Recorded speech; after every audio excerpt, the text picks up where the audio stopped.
우공이산 10분 요약. 오늘은 제20화 두치혀로 세상을 바꾸다입니다.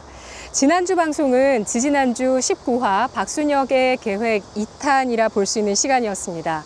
지금의 박순혁 작가님을 만든 시간들, 그리고 배터리를 넘어 정치 영역까지 오시게 된 계기들을 짚어봤는데요. 모든 사건의 발단은 바로 지난해 4월 13일 초대받은 국가전략회의, 박순혁 작가님이 2차 전지 초격차 확보 국가 전략을 위한 논의를 하는 회의에 대통령의 초대를 받은 것부터가 그 시작이었습니다.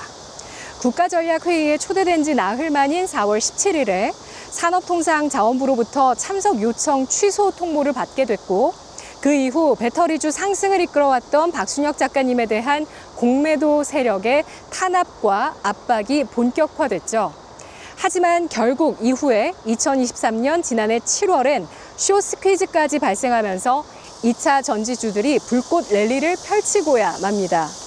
공매도 측 입장에서는 공매도를 치고 있는 2차 전지주가 올라가는 것, 개인 투자자들의 구심점이 되고 있는 박순혁 작가의 유튜브 활동 등이 눈엣 가시가 될 수밖에 없는 상황이었겠죠.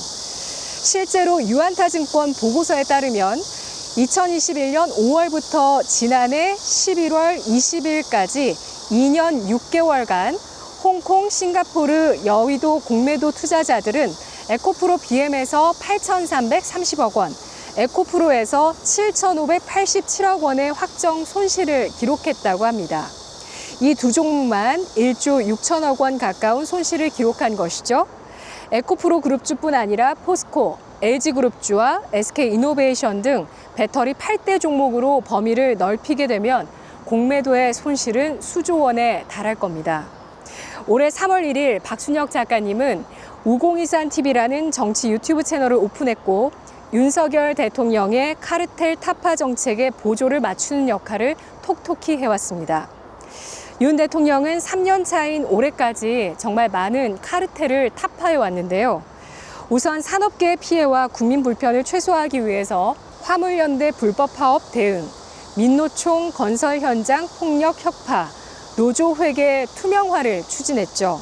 산업계뿐 아니라 경제, 교육, 의료, 외교 등 다양한 민생 정책을 추진하며 국민의 이익에 부합하고 카르텔의 이익을 혁파하려 해왔습니다. 사교육 카르텔과의 전쟁을 선포한 이후에는 지난해 학원계 탈세 추징액이 4.3배 늘어난 286억 원으로 집계됐고요. 지난 2월에는 내년도 의대 정원 2,000명 증원 계획까지 발표했습니다. 이젠 경제 카르텔을 혁파할 때겠죠. 박순혁 작가가 배터리 전도사가 되면서 알게 된 수많은 왜곡, 거짓을 경험하면서 우리 증시가 코리아 디스카운트를 해소하고 올바로 서기 위해 혁파해야 할 카르텔을 용기 있게 지적해왔습니다. 공매도, 사모펀드, 여의도 카르텔, 그리고 국익보다 우선시되고 있는 중국의 이익을 위해서 움직이고 있는 친중 매국노까지. 자, 이렇게 타파할 세력들은 갈수록 더욱더 명확해지고 있고, 이들은 윤 대통령이 추구하는 상생의 금융을 통한 기회의 사다리 확대를 가로막고 있습니다.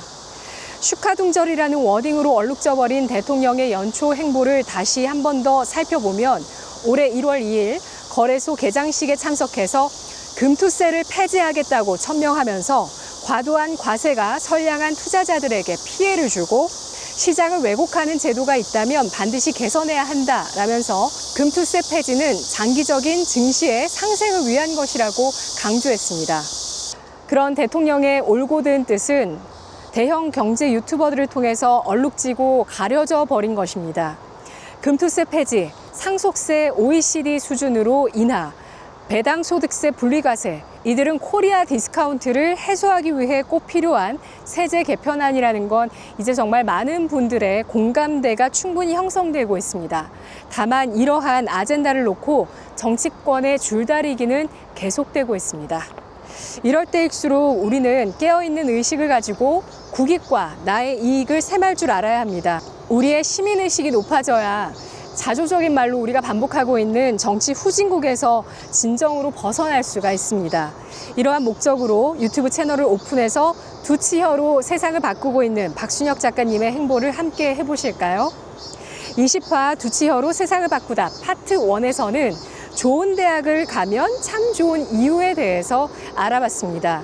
좋은 대학을 가기 위해서 애쓰고 교육을 받는 것, 그리고 나이 들어서도 평생 배우는 것은 나와 또 우리 아이들의 미래를 위해서 투자하는 가장 좋은 방법입니다. 이러한 배움과 공부로 사고 체계를 확립하고 나만의 신념과 철학을 만들어 나가야 투자의 세계에서도 성공할 수 있는 겁니다. 좋은 질문을 하고 무언가에 대해서 깊이 생각하고 들여다보는 것.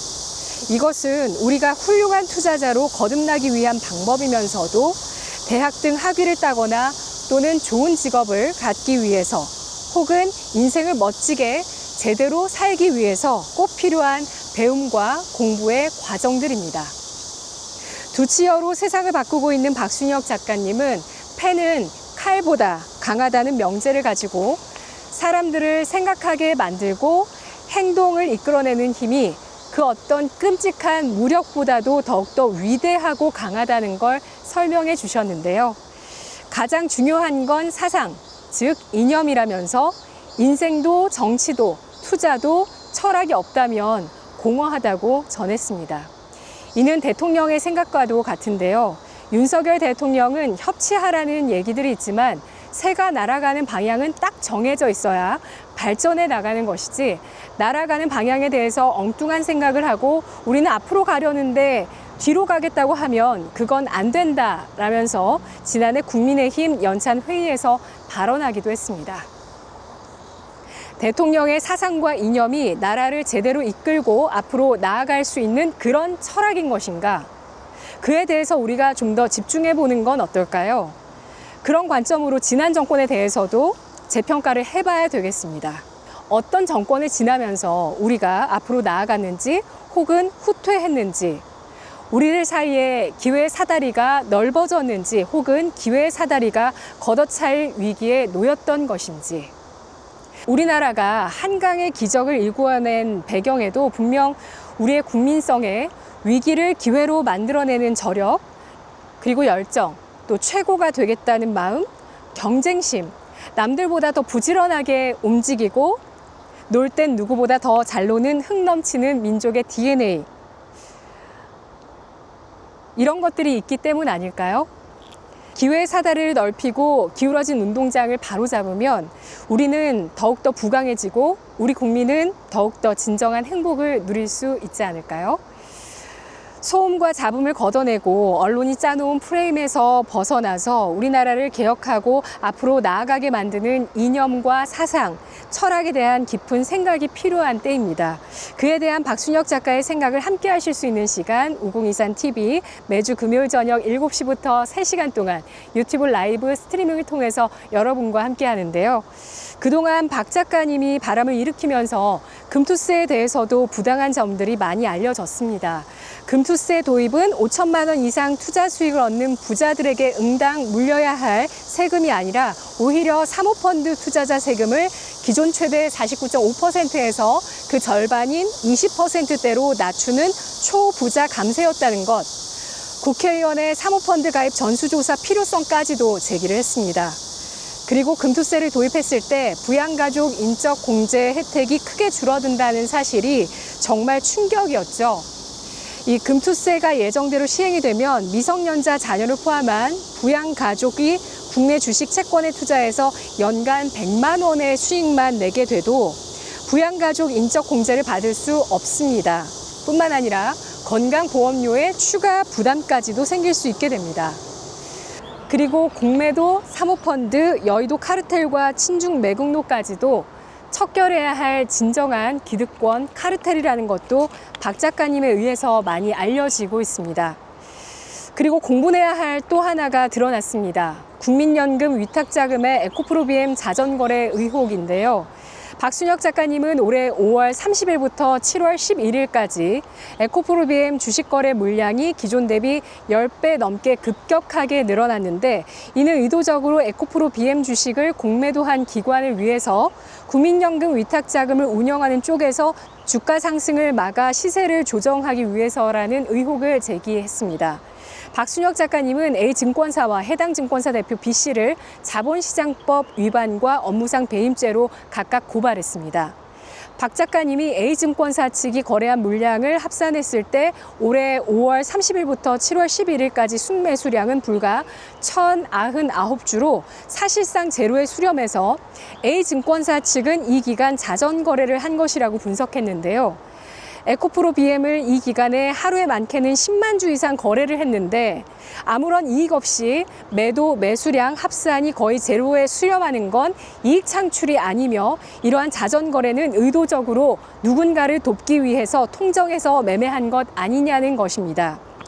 주식을 공매도한 사람은 매달 옵션 만기일과 3개월마다 선물 옵션 만기일에 청산을 해야 하는데 청산 시점에 공매도한 주식의 주가가 높으면 손실을 입을 수밖에 없기 때문에 청산 시점에 공매도한 주식의 주가를 최대한 낮게 해야 하는 상황이라고 하는데요. 만일 조사 이후에 사실로 밝혀지게 된다면 자본시장법상 시세 조종 행위이며 국민연금 자금을 활용한 자전 매매였던 만큼 그에 대한 인위적인 시세 조종과 수수료 부과가 국민의 재산을 침해한 중대한 범죄가 되는 것입니다. 이번 고발 이후에 조사 과정을 통해서 드러나는 진실을 우공이산TV에서 계속 함께 전해드리도록 하겠습니다. 박 작가님의 날카로운 캐치로 인해 또 하나 국민연금 위탁자금의 자전거래 의혹이 수면 위로 올라오게 됐는데요. 앞으로 배터리 8대 종목의 향방은 어떻게 될까요? 공매도 세력들은 과연 언제까지 버틸 수 있게 될까요? 우공이산 10분 요약, 다음 주에는 더 핫한 주제를 가지고 돌아와서 여러분의 정치적, 경제적 식견을 더욱더 높여드리도록 하겠습니다. 투자사생활 구독자 여러분, 투자꾼 여러분, 다음 시간에 만날게요.